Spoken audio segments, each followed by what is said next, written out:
اقوى لحظه حصلت لنا في حياتنا كلنا يعني كاهلاويه خلال ال 25 سنه اللي فاتوا دي مباراه القمه في نهائي القرن اللي هو 2020 وقفشه في الدقيقه 86 45 ثانيه.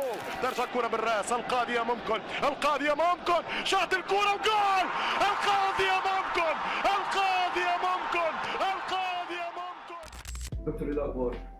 الحمد لله، اهلا وسهلا بيكم، ازيكم عاملين ايه؟ طيب لو كنت مدرب الاهلي يوم واحد ولا افترض في كاس العالم هتبدا التشكيله ازاي؟ طيب انا من الناس اللي بقى يعني ما بعرفش اتحط في مكان حد، لان احنا زي ما كان بيقول علينا المستكاوي، طبعا الله الاستاذ المستكاوي كان دايما يقول علينا احنا 100 مليون معلق و100 مليون محلل و100 مليون حكم و100 مليون مدرب.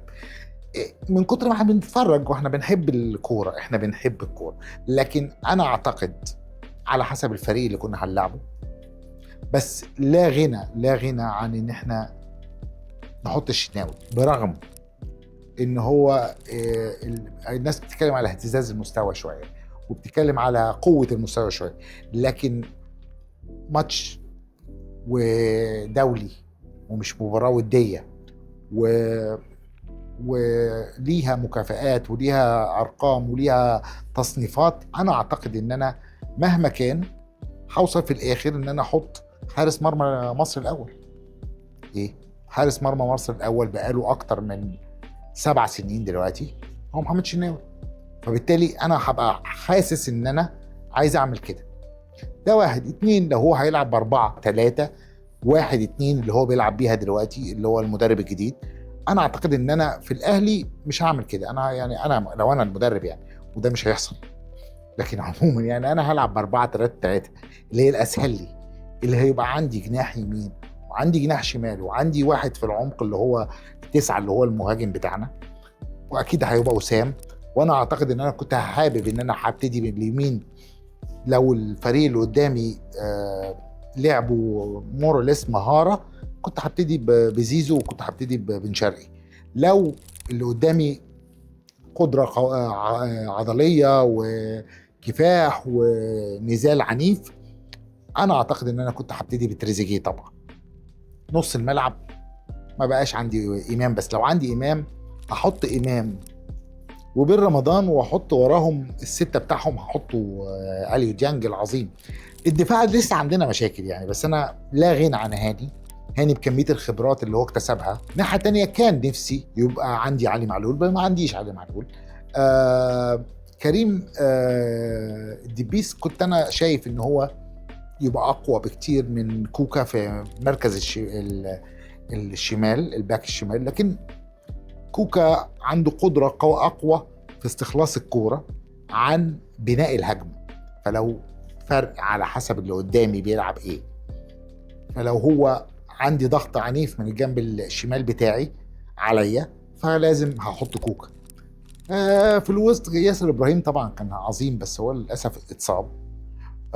أنا شايف إن العش ياخد وقت وداري. أنا هلعب بالعش وداري، والناحيه الثانيه الدبيس وهاني، وبالتالي زي ما انا قلت لك التشكيله كلها. ايه اكتر لحظه فرحتك بالاهلي عمرك ما تنساها؟ اقوى لحظه حصلت لنا في حياتنا كلنا يعني كاهلاويه خلال ال 25 سنه اللي فاتوا دي مباراه القمه في نهائي القرن اللي هو 2020 وقفشه في الدقيقه 86 45 ثانيه.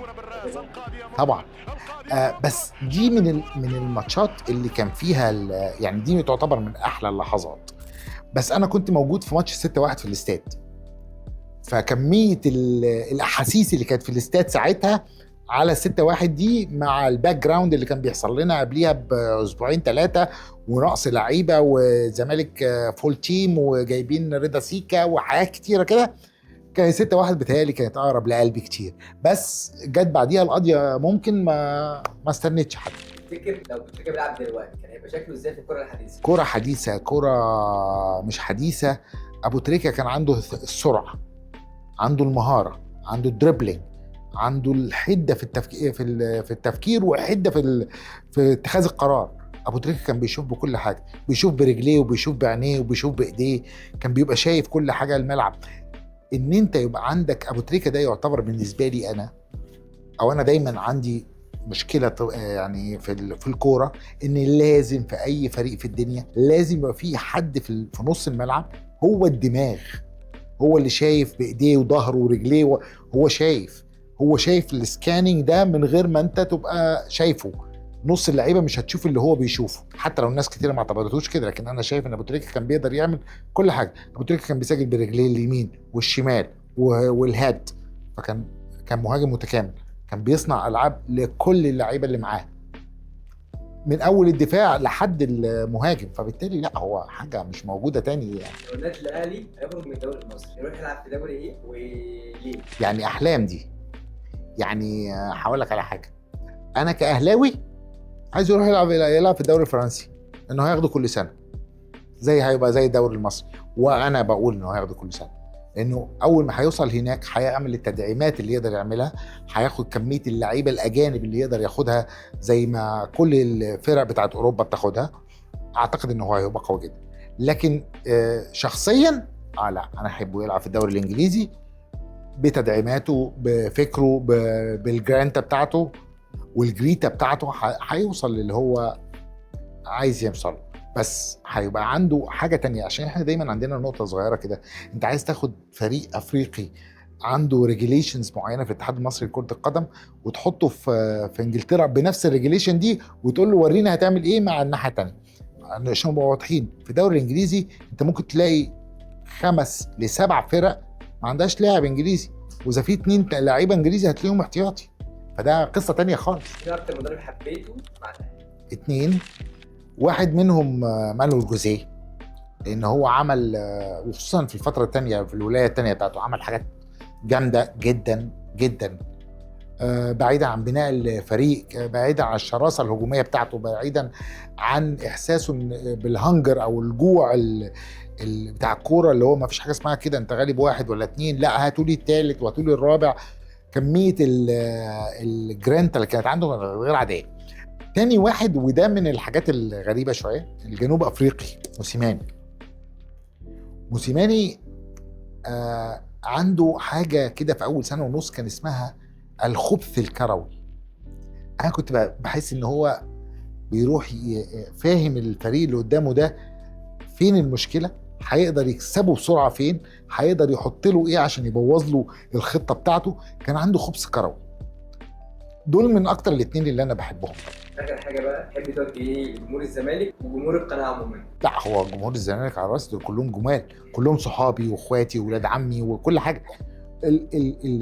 احنا كلنا جماهير، وانا مش يعني ما فيش حاجه اسمها توجيه لكده. بالنسبه للمقارنه، لكن يعني اللي انا اتمناه بلاش يعني، لان جمهور الزمالك ده كلهم بقول لك شلتنا، يعني ما كلنا شله واحده وكلها لعبه جيم بينج بونج ولعبه طاوله، انا اكسب مره هو يكسب مره يعني كده. لكن هيبقى دائما هو الزمالك والاهلي والزمالك هم دول اهم 2 فيجرز في البلد، في الرياضه يعني. وبالتالي لكن لا، انا اتمنى بقى ان مع وجود الصفقات الجديده ومع وجود زي ما بيقولوا الفكر التكتيكي للمدرب الجديد، اتمنى احنا هنشوف حاجه اسمها كرة ممتعة. انا عايز كده، عايز اتفرج على كورة ابقى انا مشدود للماتش، عايز اتفرج على كورة ابقى انا مبسوط جدا باللي بيحصل، وعايز اتفرج على كورة كلها تكتيك وكلها قوة وكلها اهداف للاهلي طبعا، ونكسب كل حاجة السنة دي ان شاء الله. اشوفكم تاني.